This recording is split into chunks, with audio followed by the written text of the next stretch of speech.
नमस्कार, मी कीर्ती गायकवाड. स्वागत आहे आपलं आय न्यूज 28 मध्ये. चला तर मग जाणून घेऊयात महाराष्ट्रातल्या ताज्या घडामोडी. शासकीय 102 अँब्युलन्स वाहन चालकांचे प्रश्न ऐरणीवर, श्रमजीवीचा ठिय्या आंदोलनाचा इशारा.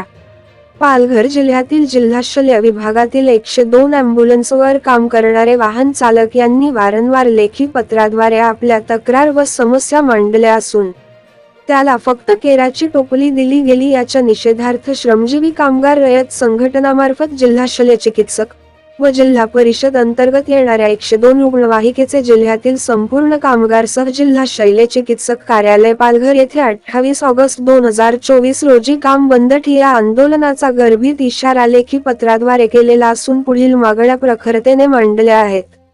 1. कामगारांचा पगार वेळेवर देणे, वाहन चालकांचा इन्शुरन्स काढणे, वेतन बोनस वेतनातील फरक व इतर सुखसुविधा देण्यात याव्या.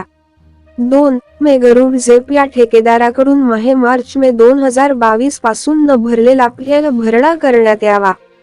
3. ठेकेदाराकडून 15 महिन्यापासून न दिलेला वेतनातील फरक देण्यात यावा. 4. ठेकेदाराने मे महिन्यापासून आजपर्यंत न दिलेला पगार सुद्धा करण्यात यावा. अशा विविध मागण्यांसह लेखी निवेदन जिल्हा शल्य चिकित्सक यांना देण्यात आलेले आहे.